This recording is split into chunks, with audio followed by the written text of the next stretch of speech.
ഇസ്ലാം കാര്യങ്ങളിൽ നിന്ന് ഒന്നാമത്തെ കാര്യം അഷ്ഹദു അല്ലാ ഇലാഹ ഇല്ലല്ലാഹ് വ അഷ്ഹദു അന്ന മുഹമ്മദർ റസൂലുള്ളാഹ്. രണ്ട് ഷഹാദത്ത് കലിമ, രണ്ട് സാക്ഷ്യങ്ങൾ.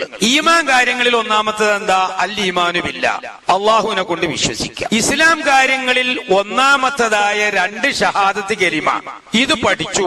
ശേഷമുള്ള 4 കാര്യങ്ങൾ നിസ്കാരം, സകാത്ത്, നോമ്പ്, ഹജ്ജ്, ഈ 4 കാര്യങ്ങളുടെ ഷർത്തുകളും ഫർളുകളും പഠിച്ചു. പക്ഷേ ഒന്നാമത്തെ കാര്യമായ 2 ഷഹാദത്ത് കലിമകളുടെ ഷർത്തുകൾ പഠിച്ചില്ല.